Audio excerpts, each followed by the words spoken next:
It's been a little while. Hey, listen, I know that this topic is all over the internet right now. And to be honest with you, I don't think we're done with the subject. But I just wanted to share my little 2 cents on this whole Derrick scenario. And if you think it's going to be drama, you're on the wrong channel. I'm not here for that. I just wanted to think about it and look at it and share my viewpoint from a different perspective. First and foremost, I want to say um, the pandemic in 2020. You know, they were saying 2020 is year of vision. I feel like the pandemic and the effect that it had on, on the country, in the world, throughout the world, has caused a lot of people to see. And they're paying attention. I know people that work in the internet field, cable internet field. When people started working and had to be at home, the sales went through the roof. Because people had to have the internet, they had to have TV. And people are bored, so they don't have anything else to do. So things that could have been a big topic pre-pandemic, you hear about it, goes away in 3 days, the next thing comes out. Post-pandemic, and even during the pandemic, these topics come out, and it's like, oh my God, it's the end of the world. This is the first time this has ever happened. And it's crazy. Like, it's crazy.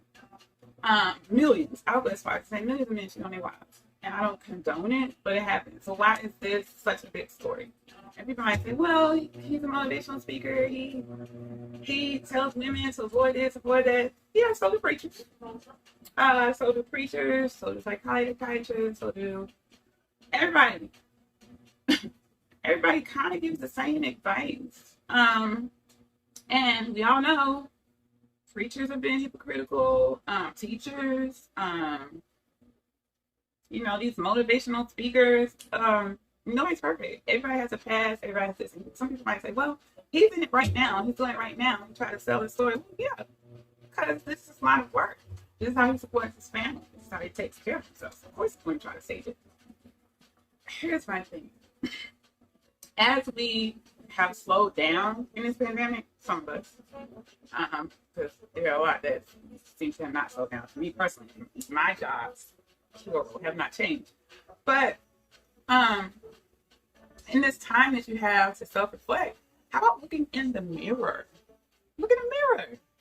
And I'm totally disgusted by the way that his life is being, I'm going to use the word ostracized, because, and granted, I don't know what she's done, I don't know what he's done, nobody knows what's truly going on in her house. We can only speculate. There's been some wild speculations put out there. But,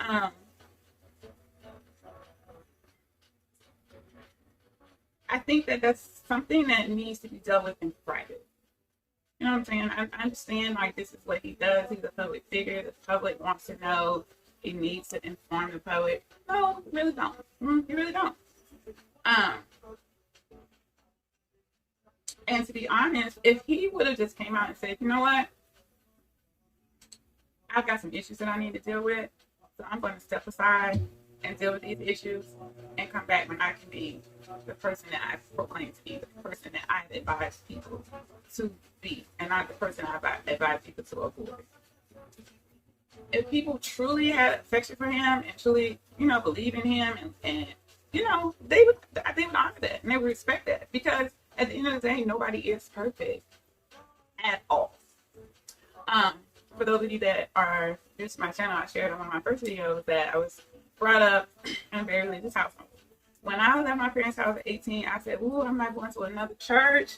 For quite some time, I felt like there was a sermon that I had not heard in life. Okay? That's how much we were in church. And I remember I moved to Charlotte, and I kind of started, after about 5 years, I kind of started missing church. So I started looking for churches in Charlotte, and I went to a bunch. And I finally found one that I felt comfortable in. When I went in there, I felt comfortable. I liked the message. It wasn't too dramatic. And it was a Baptist church. I'll pause for a second. Okay, sorry about that. I'm cooking and doing this video. But yeah, I found this church that I liked, and I started attending every Sunday. I loved the programs that he had for the parishioners. He was very engaged in the community. He used to do a lot of volunteer work for the homeless. He used to have bankers come in to teach people how to plan and save, and I love that because he wasn't just teaching it, he was showing people how to, and it also incorporated the word along with it. And I started joining different committees. I was like really excited. I was tithing faithfully, and I'll say about two years after attending the church, they built a bigger church, and there was a bit of an uproar between the original members and the new members. And when they moved to the bigger church, they lost several members. I don't remember the details. I was engaged, but not that engaged. Like I'm a worker. Like, so I'm only gonna get but so deep into certain things. I love going to a church and having a great time at church, but I'm not gonna get in the mess of church. You understand what I'm saying? I think a lot of people forget that church is man-made, and it is very much a business, and sometimes business and God and Christ and the Bible and don't mix. It's, anyway, I'm not even gonna go there. That's another topic. But despite the fact that some of the older members left, the church gained popularity. More members came, and they started flying all over the world, doing seminars and things like that. So all of a sudden, the preacher got indicted. It's a federal indictment, and he came to I remember it clear day on Sunday morning, and he basically told the church, "Hey, I'm indicted. It has something to do with taxes. Some of the older members of the church don't like the way I'm running it," and he specifically said they were hating on him. And he said, "I don't know why somebody would want to see their pastor or their leader in rags. I'm not doing anything wrong." He asked for the church support and said that to bear with him, he would be vindicated. So I'm like, okay. So I'm thinking, okay, taxes. Who has not, well, once you reach a certain pay grade, taxes can be problematic. I know personally, trust me. So I'm thinking, okay, well, several people are over taxes or whatever. You know how churches are with taxes, and you crossing, and this is how you're getting paid, and if there's no checks and balance, I can see how, but hopefully, this gets straightened out. Long story short, it led to members of the church actually fighting in the parking lot. The church being locked during Sunday services to keep certain people out. To them having votes during what would normally be part of a regular church service. They made this a part of the church service to try to see.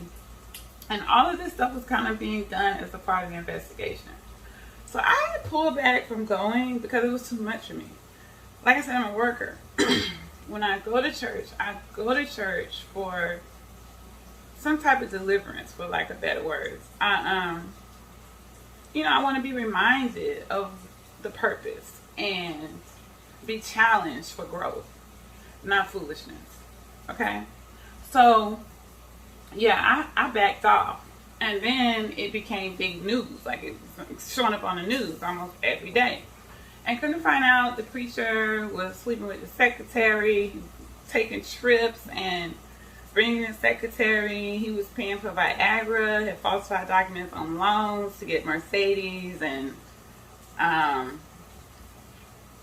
what's funny about that is I worked in the car business for a very long time. He actually purchased a car from a company that I worked for, from the very business I worked for. Thank God I was the person that sold it, but it was bad. But I was completely devastated because I had this man on a pedestal. You see what I'm saying? Like, it wasn't anything perverse or anything like that. Like, I just really looked at him like a true leader, a confidant, you know, somebody that you would look to for guidance, this and that. And I mean, I never had any personal counseling for him, but that's how much I was fond of the church and the things that he did for the church. And I was so torn apart by the news. And he ended up going to prison. And I think he ended up doing 5 years, but it bothered me so bad that I talked about it for weeks and weeks and weeks and weeks and weeks. So I remember finally my dad said to me, he said, Felicia, I can understand how this could be frustrating to you, but he's just a man. And something about, I don't know what it was, that's all he said, but it just clicked. We're not perfect. You know what I'm saying? You can't put man on a pedestal. You just can't, because, I mean, you can to a certain extent, but not to an extent where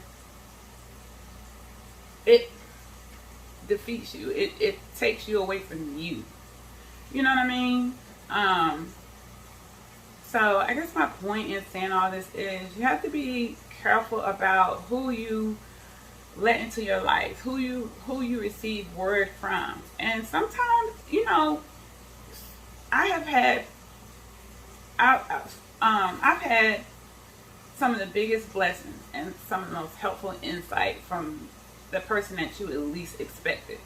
So you shouldn't shun people just because they've been through some things or they haven't necessarily done things. Sometimes people just kind of have a gift, right?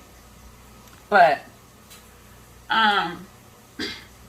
yeah, I mean, that's kind of it in a nutshell. He is just a man. You know what I'm saying? And another thing, I did not realize that he was so young. I've seen some of his videos, but I hadn't followed him. But I had no idea he was only 31. I said, what's it?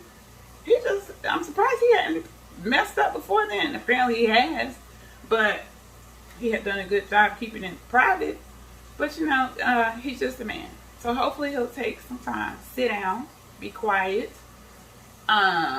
figure out where he's at and what he needs to do to get right with himself, his wife, his kids, and then maybe he can come back and be restored. But anyway, I just wanted to share my little insight on that. Hopefully it made sense. And ciao, talk to you later.